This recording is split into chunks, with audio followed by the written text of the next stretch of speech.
Hello, hello, hello. Hello? Come on, video. Hey, there we are. All right, got some video now. Let me grab a coin real quick. Use this as a heat barrier.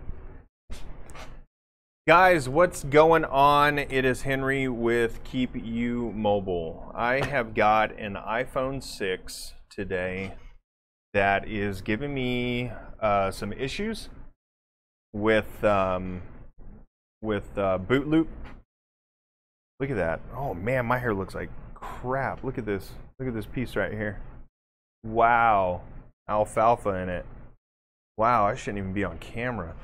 But I've got an iPhone 6 that's giving me some issues on booting. What it's doing is it's continuously doing boot loop, but it's not doing a standard boot loop. It's not loading the Apple logo, timing out over a couple seconds, and then redoing the Apple logo. It will go to the Apple logo, it'll stay there for a few minutes, and then it will just power itself off. And then you have to hit the power button again to try to get it to do it again. So what I'm going to try to do is replace the power chip on it and see if that fixes it. That's the only conclusion that I've really came to. I've tried everything else other than restoring the phone, thinking it's a software issue, but I want to really try to save this lady's data that's on her phone, or all of her information, or phone numbers, pictures, and all that stuff. So I really don't want to lose that. So let's go down here. This is what I've kind of got set up right now. I've got, oh man, that camera's real far away. You guys can't really see that. But this chip right here is the power management chip on the phone. So I'm going to repeal and replace this using this quarter right here as a heat barrier. I really need to put something over here, but I don't think I'm going to have that high heat. But just in case, I'm going to go ahead and stick something there as well. I should have pretty decent audio, I think, is coming through fine. So I'm going to take a penny. I want to take this and put this right here just to give me a heat barrier while I remove this this other chip. Let me switch you over, guys, over to microscope view real quick. Just give you guys a shot of what I will be doing here.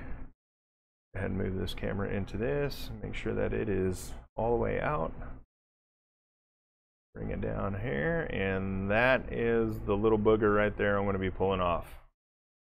So I've got another one up here that's brand new. The only thing that I really don't know about this is if it is leaded solder or lead-free solder. If it's leaded, then it's gonna flow a little bit easier and a little bit better than the lead-free. I'm gonna go ahead and start off by putting a little bit of flux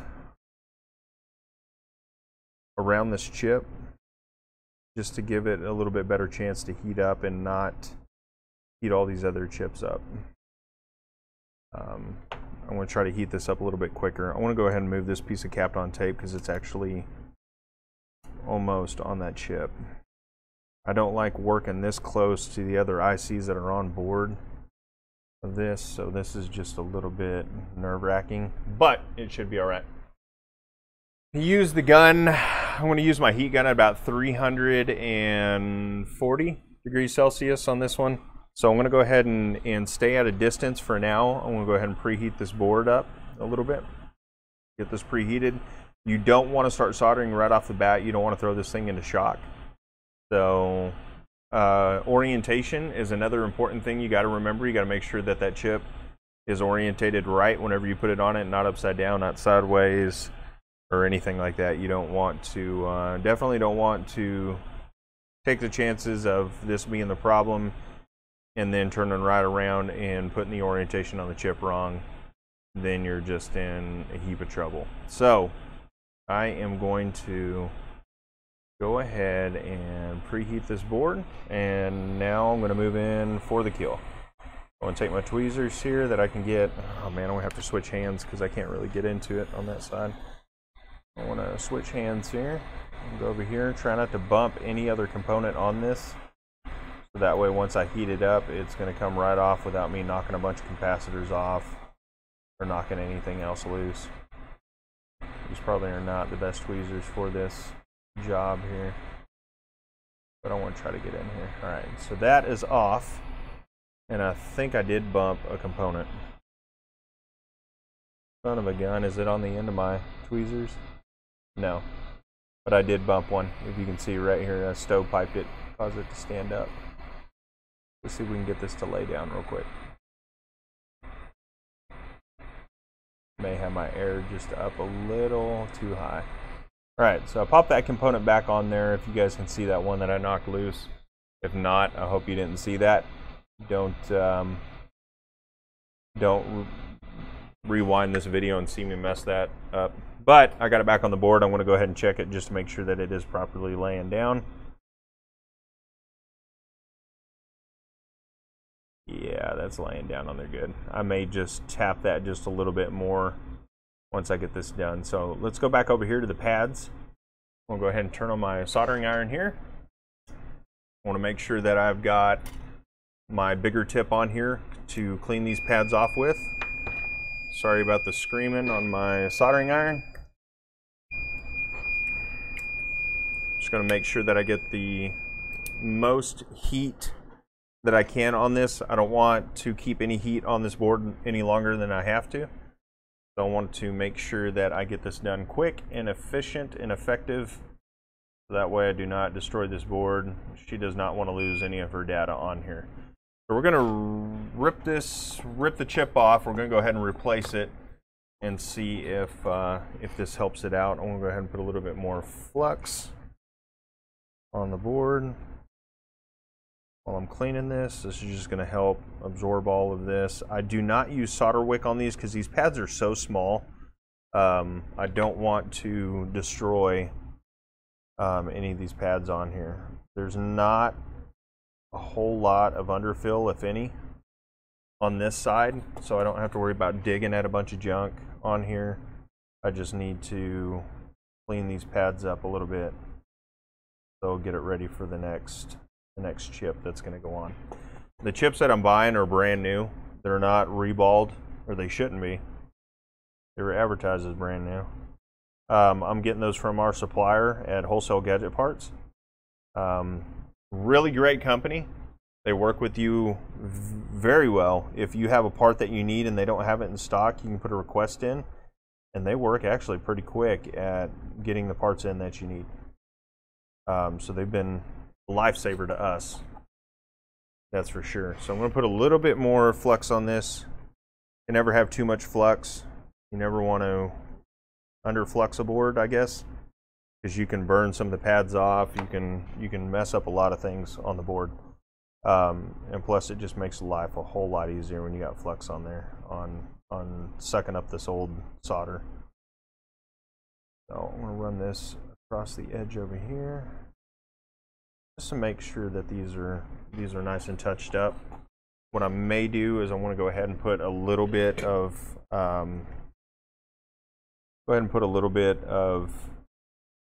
leaded solder on this board, just to move this around on these pins, just to give them a touch of a little bit of a leaded solder. Don't want to fill up the pins because what I'm going to be bringing, the chip that I'm going to be putting on there already has solder on it. So I want to kind of get these as flat as possible, but I don't need them completely bald. So that'll help out it get on the board a little bit better. So, and touch this up. I'm going to take a Q-tip now and put some alcohol on it and clean this up.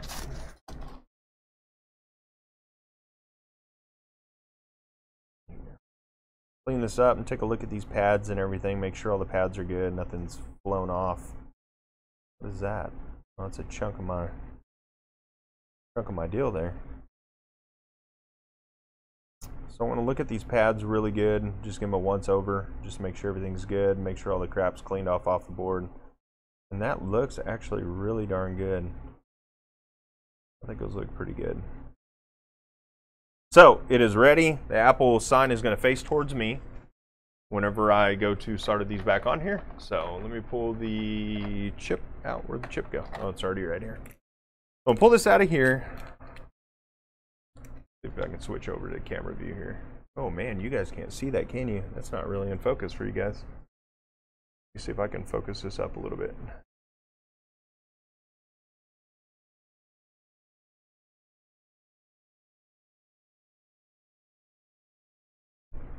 That's a little bit better. All right, so I'm going to go ahead and pull this chip out of here. Let me switch over to cam view and board view, scope and cam.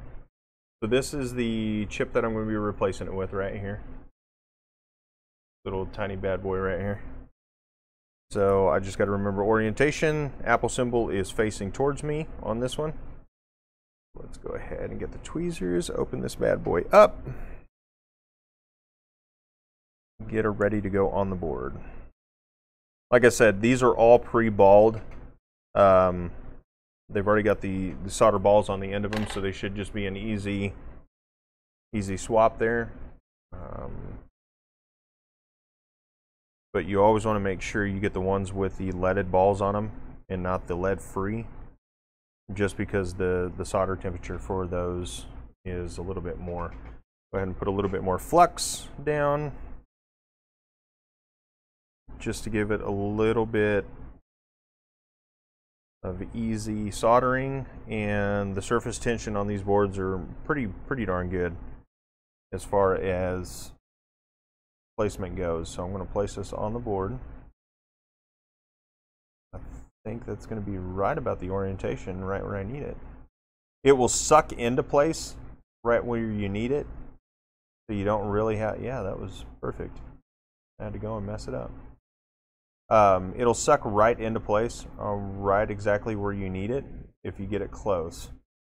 But you definitely don't want it going to a different portion of the solder balls where you don't need it. If you do that, then you're going to mess things up. Hands are a little shaky today. Coffee this morning. Come on. Back into place.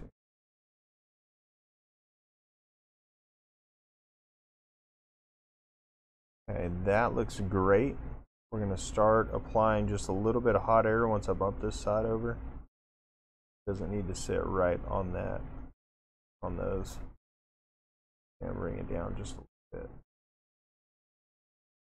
I guess this is where my OCD kicks in. I want this thing perfect. Plus you gotta kinda need it perfect whenever you're soldering this stuff back on there. Kick this back over just a little bit more. Come on. Either extreme, okay, right there. In between, not really touching anything. The only thing that I'll have to clean up, if you guys can see this with me, solder bridge right there. We got to make sure that that's gone. So let's get a little hot air on it now. I'm going to go ahead and turn my airflow down. I don't want this thing cooking this off the board or blowing it all over the place when it doesn't need to. So I'm going to go ahead and preheat the board a little bit. And then you should see this sucker dance right back in there.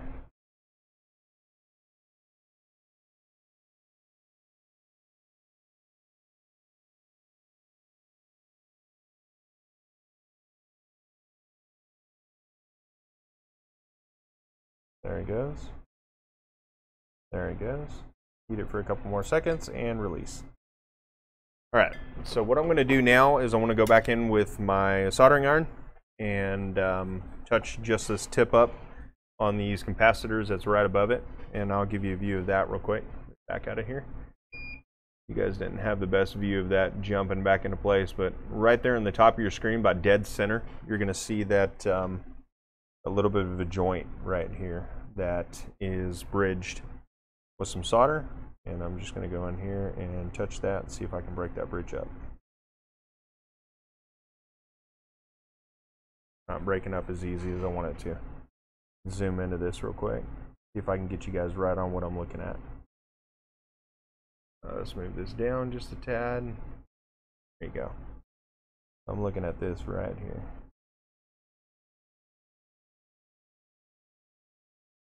I may have to wick that just a little bit. Let me try some wick in there. See if this works out.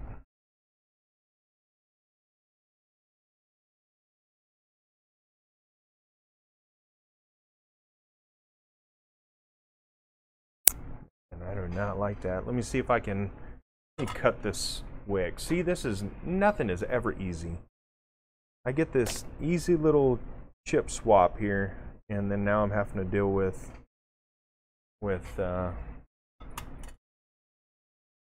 this accidental solder bridge mumbo jumbo. It got it a little bit, but it's still down in there a little ways. Come on. Work with me. See if I can get this frayed out just a little bit more so I can get that down in there. And get this solder pulled out of this little hole down in here.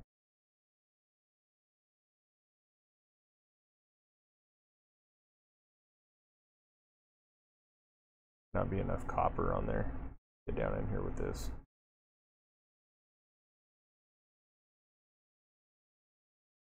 Please don't tell me I'm going to have to remove these and put these back in there. Let me see if I can put some heat on that now. If that'll disperse those. Let's get some heat back on here.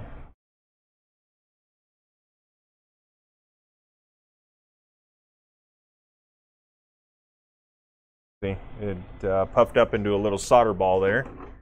Let's get some wick back out in here.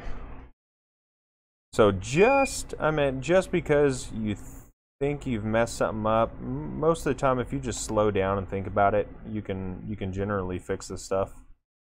And I think I got it that time, but I left a, oh no, redid it. But most of the time you can get this stuff taken care of, so nothing's truly, honestly, completely messed up. Unless you just truly, honestly mess it up. Pretty good. Let's go ahead and do that. Let's see here. Oh, I got a cell phone call. Hang on one second. We'll put you guys on mute real fast and answer his phone call.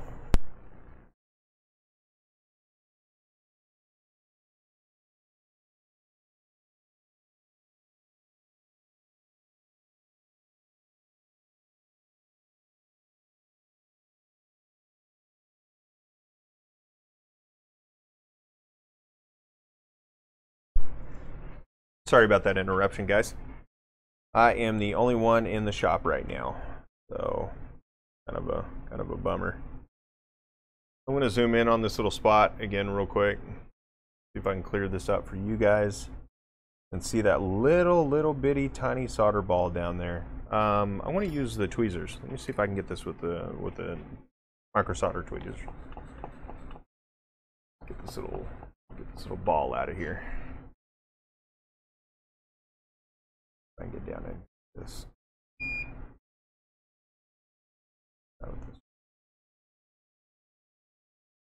No.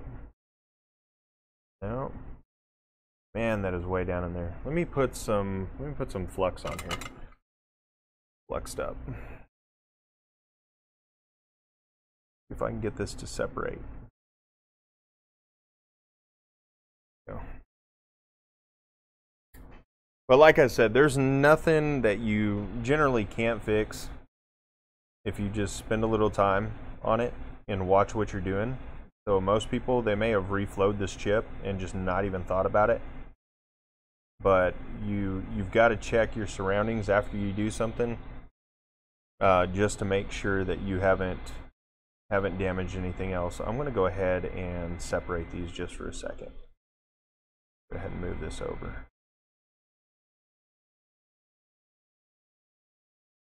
There we go.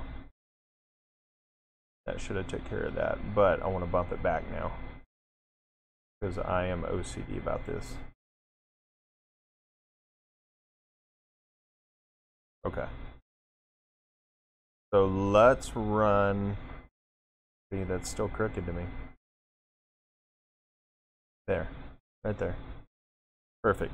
Okay, so let me go back down to this other cap that I bumped loose. And let me just check it out. See, there's more. Holy cow, look at all these solder bridges. Man, I look like an amateur.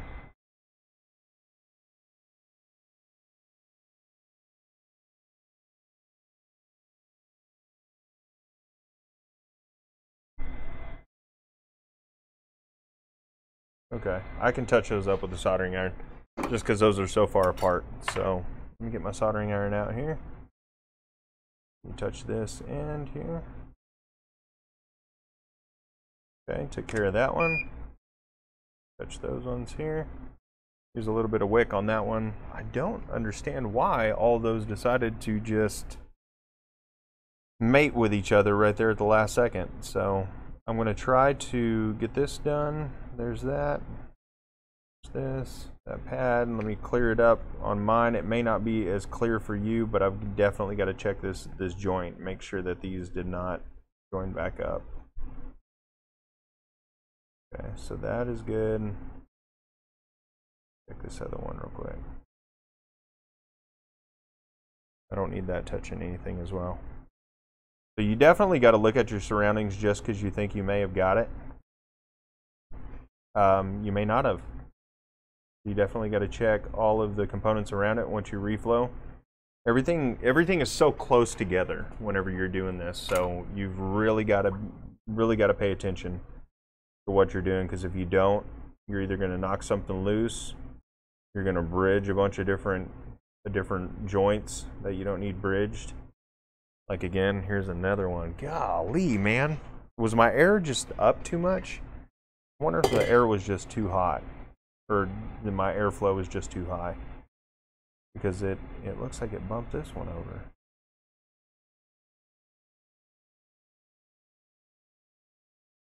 Okay, so that's back into place. I hope I didn't cause any more solder joints somewhere else. Well, and you know, truthfully, I didn't really look too hard at this. Those things may have already been bridged. I doubt it. I think I did that just in amateur hour here. But let's go ahead and pull this off. Let's let this cool down for a little bit. And I don't think I want to sit here and bug you guys and talk to you guys about a bunch of nonsense that's not related to fixing this. So that is how you replace a power IC on one. It's not the best example, but it was just to show you that even though you think that you've got it right the first time, it can always mess up. It's never the same. There's always different situations anytime you're doing this, so you definitely got to watch it. But again, like I said, thanks for watching this short little video. I need to post some more. I know I've been slacking off on that, but we've been so busy lately. But I will be posting more videos. Like I said, stay tuned.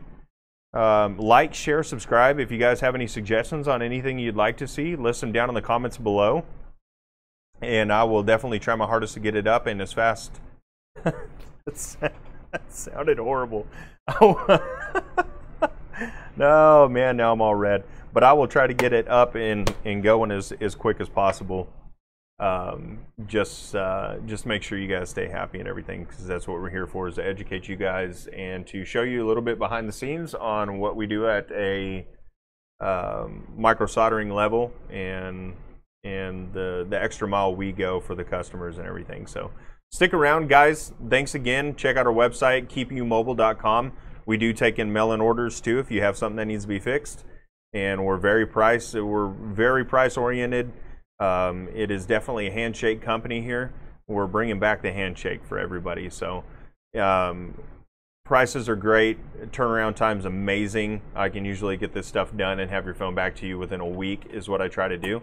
So check us out on the website if you need to. And like I said, again, thanks for watching, and tune back in next time. Thanks.